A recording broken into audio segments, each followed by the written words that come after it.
வணக்கம். நான் சுகந்தி, யோகா ட்ரெய்னர். இன்னைக்கு நம்ம ஏற்கனவே அஷ்டாங்க யோகா தியரி பார்த்துட்டு இருக்கோம். அதோட கன்டினியூஷன் வீடியோ தான் இது. அத நீங்க பார்க்கலைன்னா, அத பார்த்துட்டு வந்தீங்கன்னா தான் உங்களுக்கு இது புரியும். ஸோ இது கம்ப்ளீட்டா தியரி. இது போர் அடிக்கிற தியரியாவோ, இல்லாட்டி இது தேவையில்லாத விஷயமாவோ தயவு செஞ்சு பார்க்க வேண்டாம். ஏன்னா, இந்த யோகாவோட 8 படிநிலைகள் 8 பார்ட்ஸ் ஆஃப் யோகா லைஃபோட கான்செப்ட் நம்மளுக்கு கம்ப்ளீட்டா தெரிஞ்சா தான், அதோட இம்பார்ட்டன்ஸ் நம்மளுக்கு புரியும்.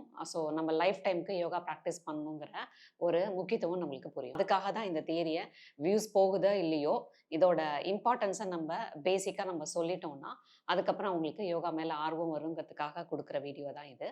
ஸோ யோகாவ நம்ப 8 படிநிலைகளா பிரிக்கிறோம். அதுதான் அஷ்டாங்க யோகா கான்செப்ட். ஸோ அதுல 2 படிநிலைய பத்தி வீடியோல பார்த்துருக்கோம். இப்போ அதோட கன்டினியூஷன் வீடியோ இது.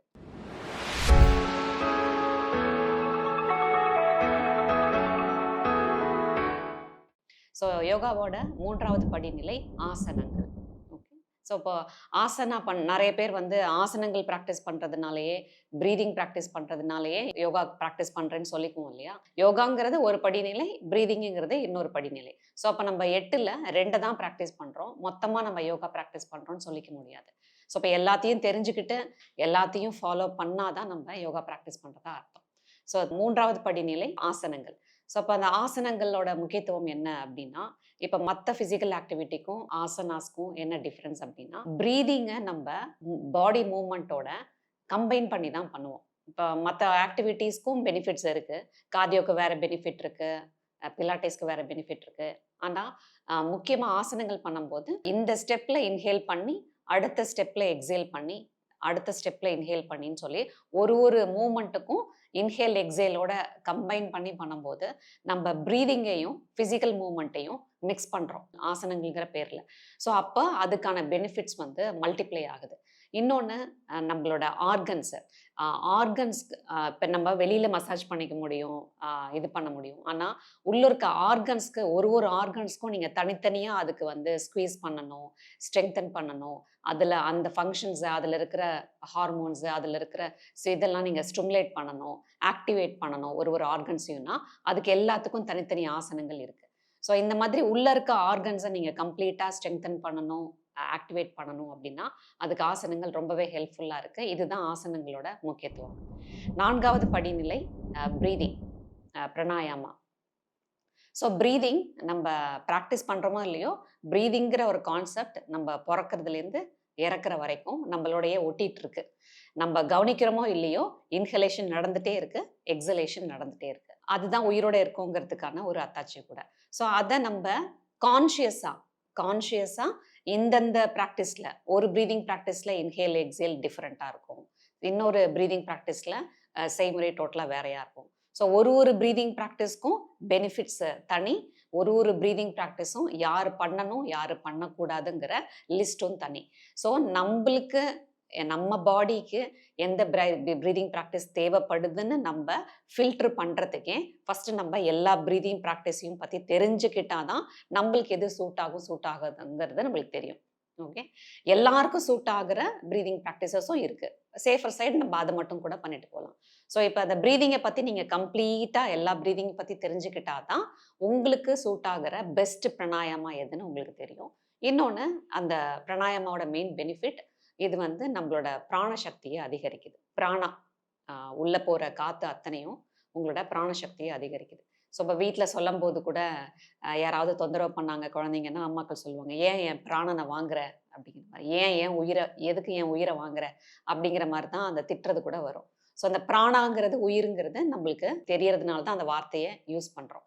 ஸோ ஒரு இன்ஹலேஷனும் உங்களுக்குள்ள போய் உங்களோட ஒரு செல்லையும் அது எனர்ஜைஸ் பண்ணுது. நம்மளோட எத்தனையோ கோடிக்கணக்கான செல்களால தான் நம்ம ஆயிருக்கோம். ஒரு செல்லுக்கும் ஆக்ஸிஜனும் வேணும், குளுக்கோஸும் வேணும். அது நம்ம சாப்பிட்ற ஃபுட்லேருந்து குளுக்கோஸ் கிடைச்சிடும். ஆக்ஸிஜன் நம்ம எந்த அளவுக்கு எஃபெக்டிவா பிரீதிங் பண்றோமோ, அந்த அளவுக்கு தான் எல்லா செல்ஸ்க்கும் உங்களுக்கு ஆக்ஸிஜன் சப்ளை ஆகுது.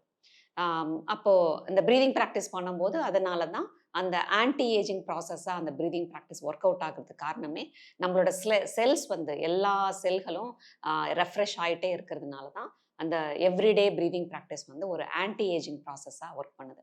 ஸோ இவ்வளோ விஷயம் இருக்குது இதுலன்னு தெரியும் போது நம்ம அதை கண்டிப்பாக ப்ராக்டிஸ் பண்ணணும். இதுதான் யோகாவோட 4வது படிநிலை பிரீதிங்.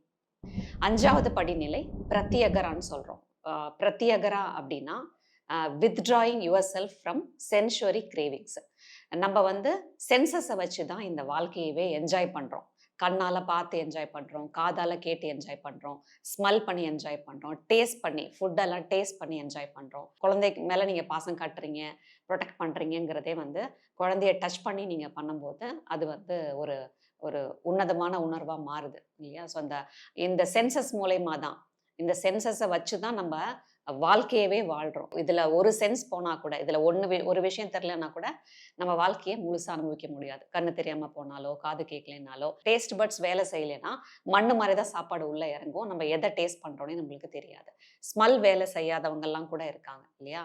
ஸோ என்ன ஸ்மெல் வருதுன்னே தெரியாமல் வாழ்கிறதுங்கிறது ரொம்ப கஷ்டம். ஸோ இந்த சென்சஸை வச்சு தான் நம்ம உயிர் வாழ்கிறோம், வாழ்க்கையை என்ஜாய் பண்ணுறோம். ஸோ இந்த என்ஜாய்மெண்ட் வந்து இந்த சென்சஸை வச்சு நீங்கள் என்ஜாய்மெண்ட்டே பண்ணக்கூடாது, சாமியார் மாதிரி வாழணும் அப்படிங்கிற அர்த்தம் கிடையாது. பிரத்யகராங்கிறது withdrawing yourself from the sensory cravings. இப்போது டேஸ்ட்டாக சாப்பிடணுங்கிறது ஓகே, டேஸ்ட்டாக இருந்தால் மட்டும்தான் சாப்பிடுவேங்கிறது தான் கிரேவிங். ஓகே, அந்த சென்ஸ்க்கு நம்ம அவ்வளோ இம்பார்ட்டன்ஸ் கொடுக்குறோம் அப்படிங்கிறது. ஸோ அந்த மாதிரி ரொம்ப ஸ்மெல் எனக்கு இருந்துகிட்டே இருக்கணும், பர்ஃப்யூம்ஸ் அதிகமாக இருக்கணும், எப்போ பார்த்தாலும் பாட்டு கேட்கணும். அண்டு இந்த கண்ணால் உலகத்தை என்ஜாய் பண்ணுறதுங்கிறது அது ஒரு லிமிட்டட் விஷயமா இருக்கணும். அதை வந்து நல்ல விஷயங்களுக்கு பயன்படுத்தணும். இந்த சென்சஸை வச்சு நீங்கள் உலகத்தை என்ஜாய் பண்ணுறதோ, இந்த வாழ்க்கையை அனுபவிக்கிறதோ வந்து அளவு கடந்து போன விஷயமா இருந்ததுன்னா அது நம்மளோட வாழ்க்கையும், நம்மளை சுற்றி இருக்கிறவங்க வாழ்க்கையும், இந்த சமுதாயத்தையுமே சேர்த்து கெடுக்கும். அப்படிங்கிறதுனால பிரத்யேகரா ஃபாலோ பண்ணணும்னு சொல்கிறாங்க. இது வந்து உடனே ஒரு நாளில் நடக்கிற மாற்றம் இல்லை. ஆனால் நம்மளால கண்டிப்பாக இந்த பிரத்யேகரா ஃபாலோ பண்ண முடியும். சென்சஸை வச்சு உலகத்தை என்ஜாய் பண்ணணும். ஆனால் அது நம்ம வாழ்க்கையை, நம்ம சுற்றி இருக்கிறவங்க வாழ்க்கையை கெடுக்கிற அளவுக்கு ஒரு அடிக்ஷனாக மாறக்கூடாது. அதுதான் பிரத்யேகரா. ஸோ பிரத்யேகராவும் கண்டிப்பாக ஃபாலோ பண்ணணும். இந்த பிரத்யேகரா ஃபாலோ பண்ண நீங்கள் முயற்சி பண்ண ஆரம்பிச்சிட்டிங்கனாலே நிறைய நீங்கள் 5 படிநிலைகளை தாண்டி அதையெல்லாம் ஃபாலோ பண்ணி நீங்கள் ஓரளவு யோகா வாழ்க்கைக்குள்ளே வந்துட்டீங்கன்னு அர்த்தம். சாமியாராக இருக்கணுங்கிறது அர்த்தம் கிடையாது. இது நான் உங்கள் வாழ்க்கையில் எவ்வளோ பெனிஃபிட்ஸை கொண்டு வருங்கிறது நீங்கள் ஃபாலோ பண்ணும்போது தான் தெரியும். நீங்கள் யோகா ப்ராக்டிஸ் பண்ணும்போதும், யோகாவோட மற்ற படிநிலையை ப்ராக்டிஸ் பண்ணும்போது பிரத்யேகரா அச்சீவ் பண்ணுறதுக்கு அது ஹெல்ப் பண்ணும். பிரத்யேகராவை ப்ராக்டிஸ் பண்ண நீங்கள் ஹெல்ப் பண்ணும்போது அது யோகாவோட மற்ற படிநிலையில் நீங்கள் பெட்டராக பெர்ஃபார்ம் பண்ணுறதுக்கும் அது ஹெல்ப் பண்ணும். 6வது படிநிலை தாரணா. தாரணா அப்படிங்கிறது ஒன் பாயிண்டட் ஃபோக்கஸ் அப்படின்னு நம்ம சொல்கிறோம். ஸோ ஒன் பாயிண்டட் ஃபோக்கஸ், இந்த தாரணாவை நீங்கள் பழக அது வந்து இதுக்கு அடுத்த படிநிலையான தியானாவை, மெடிடேஷனை நல்லா பண்ணுறதுக்கு இது ஒரு அடித்தளமாக இருக்கும். இதை நீங்கள் நல்லா பண்ணாமல் இதுக்கு அடுத்த படிநிலையான மெடிடேஷனை நீங்கள் தியானாவை ஒழுங்காக பண்ண முடியாது. ஸோ தாரணா தான் முக்கியம். தாரணாவை பழகிட்டிங்கன்னா தியானம் கண்டிப்பாக வர ஆரம்பிச்சிடும். So dharana one pointed focus. So இந்த ஒன் பாயிண்டட் ஃபோக்கஸ் அப்படின்னா மனசை ஒரு இடத்துல வைக்கிறது. ஸோ அது பழகிட்டாலே தியானம்ங்கிறது வர ஆரம்பிக்கும் இல்லையா? ஸோ இந்த ஒரு மனசை ஒரு நிலைப்படுத்துறது தான் ரொம்ப கஷ்டமாக இருக்குது அப்படிங்கிறது தான் எல்லாரோட புலம்பலாகவும் இருக்குது. ஸோ இதில் நிறைய சிம்பிள் டெக்னிக்ஸ் இருக்குது. தாரணாலேயே நிறைய சிம்பிள் டெக்னிக்ஸ் இருக்குது. ஒரு புள்ளியை தொடர்ந்து பார்த்துட்டே இருக்கிறது, கண்ணை மூடி நம்மளோட ஆக்னா சக்கரால ஐப்ரோ சென்டரில் கவனத்தை வச்சுக்கிறது, உள்மூச்சு எடுத்துட்டு அடுத்த வெளிமூச்சு எடுக்கிறதுக்கு இடையில இருக்கிற கேப்பை வாட்ச் பண்ணுறது, இந்த மாதிரி நிறைய ஒன் பாயிண்டட் ஃபோக்கஸ் மனசை ஒருநிலைப்படுத்துறதுக்கான ஒரு பயிற்சிங்கிறது வந்து நிறைய விதங்கள்ல இருக்கு. நம்மளுக்கு அது எது சூட் ஆகுதுன்னு, எல்லாருக்கும் ஒரே ஒன் பாயிண்டட் ஃபோக்கஸ் ப்ராக்டிஸ் வந்து செட் ஆகாது. ஒருத்தருக்கு ஒன்று கிளிக் ஆகும், இன்னொருத்தவங்களுக்கு இன்னொன்று கிளிக் ஆகும். ஸோ அது எல்லாத்த பற்றி நீங்கள் தெரிஞ்சுக்கிறப்போ நம்மளுக்கு எது வந்து பெட்டர் ஒன் பாயிண்டட் ஃபோக்கஸாக கிளிக் ஆகுதுங்கிறத நீங்கள் ஃபில்டர் பண்ணி தெரிஞ்சுக்கலாம். ஸோ தாரணா பற்றி தனியாக வீடியோ போடுவோம். தாரணானா என்னங்கிறத பற்றி தான் நான் இதில் சொல்லியிருக்கேன். ஸோ தாரணா எல்லாரும் பழகணும். இது 6வது படிநிலை. 7வது படிநிலை தியானா, மெடிடேஷன்.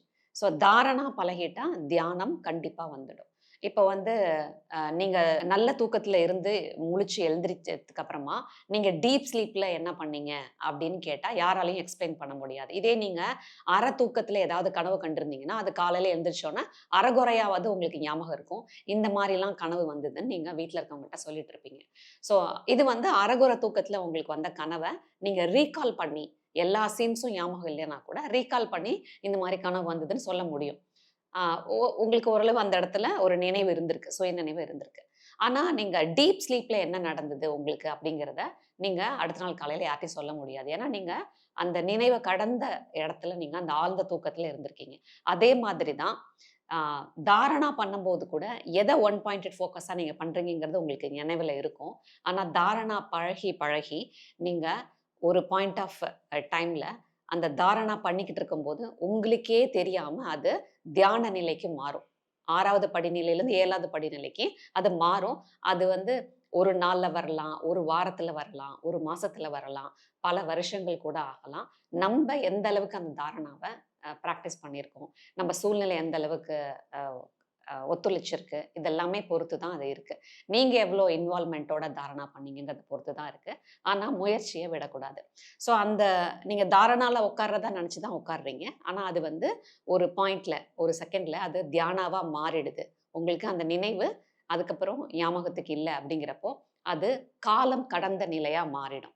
இப்ப நீங்க வந்து அலார்ம் வச்சுட்டு தியானத்துல உட்கார மாட்டீங்க, தாரணால உட்கார மாட்டீங்க. ஆனா அந்த தியான நிலைக்கு அந்த மனசு மாறிடுச்சு. அந்த ஒன் பாயிண்டட் ஃபோக்கஸ், அந்த ஃபோக்கஸ தாண்டி ஒரு ஆழ்ந்த தூக்கம் மாதிரியான ஒரு தியான நிலைக்கு போயிருச்சு அப்டின்னா, அந்த அது வந்து காலம் கடந்த நிலை. நீங்க வந்து கண்ணு முழிச்சு பார்க்குறப்போ 10 நிமிஷமா இருக்கலாம், 20 நிமிஷமா இருக்கலாம், 1 மணி நேரமா கூட ஆயிருக்கலாம்.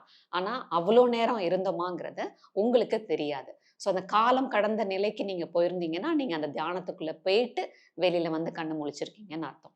ஸோ, தூக்கத்த எப்படி அ ஆழ்ந்த தூக்கத்த எப்படி எக்ஸ்பிளைன் பண்ண முடியாதோ, அந்த மாரி தியானத்துக்குள்ள போயிட்டு வெளில வந்தது எப்படி இருந்ததுங்கிறத யாரும் உங்களுக்கும் எக்ஸ்பிளைன் பண்ண முடியாது.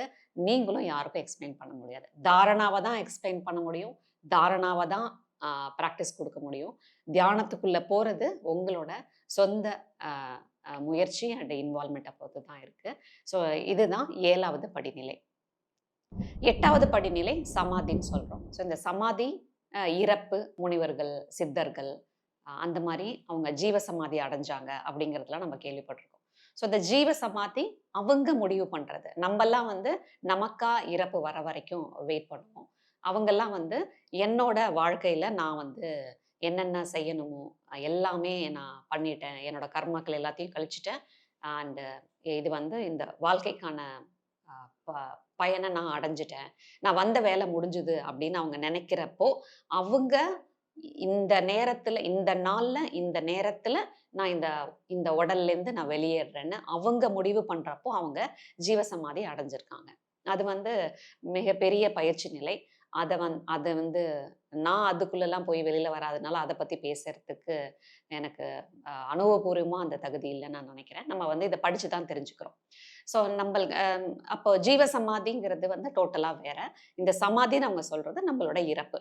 ஸோ இந்த யோகா வாழ்க்கையில இந்த 7 படிநிலைகளையும் நீங்க கடந்து வந்து இத இத பின்பற்றி, இத ஃபாலோ பண்ணி, அதனால பெனிஃபிட் ஆயி, கடந்து வரீங்க அப்படிங்கிறப்போ, இந்த 8வது படிநிலையான சமாதி, நம்மளோட இறப்புங்கிறது ரொம்ப புனிதமானதா, இந்த வாழ்க்கைய நம்ம பிறந்ததுக்கான ஒரு அர்த்தம் உள்ளதா, இந்த வாழ்க்கை நம்மளுக்கு முடியும் அப்படிங்கிறது தான் அர்த்தம். ஸோ நம்ப சமாதிய பத்தி இப்ப யோசிக்கணும்னு அவசியம் இல்ல. முதல் படிநிலையில ஆரம்பிச்சு ஒண்ணு ஒண்ணா நம்ப கம்ப்ளீட்டா ஃபாலோ பண்ணி 7வது படிநிலை வரைக்குமே நம்ப முழுசா நம்ம ஃபாலோ பண்ண ஆரம்பிச்சுட்டோம் அப்படின்னா, 8வது படிநிலை தானாவே நடக்கும். அதுவும் ரொம்ப ஒரு இந்த வாழ்க்கைய பொறந்ததுக்கான இந்த வாழ்க்கையில பொறந்ததுக்கான முழு அர்த்தத்தோட, முழு அர்த்தத்த அடைஞ்சதா அர்த்தமாயி, அதுக்கப்புறமா நம்மளோட வாழ்க்கை முடியுங்கிறது தான் அதோட அர்த்தம். ஸோ இது தெரியாம, இந்த 8 படிநிலை பத்தி தெரியாம, நானும் யோகா பண்றேன், நானும் ஆசனாஸ் பண்றேன், நானும் பிரீதிங் பண்றேன்னு பண்ண வேண்டாம். ஃபர்ஸ்ட்டு இந்த 8 படிநிலை பத்தி உங்க குழந்தைங்களுக்கு சொல்லிக் குடுங்க. அதுக்கப்புறமா அவங்கள யோகா பிராக்டிஸ்க்கு அனுப்புங்க. ஃபர்ஸ்ட்டு நம்மளுக்கு தெரிஞ்சா தான் நம்ம குழந்தைங்களுக்கு நம்ம டீச் பண்ண முடியுங்கிறதுனால, ஃபர்ஸ்ட்டு பேரண்ட்ஸ் இத தெரிஞ்சுக்கோங்க. அதுக்கப்புறமா குழந்தைங்களுக்கு சொல்லிக் குடுங்க.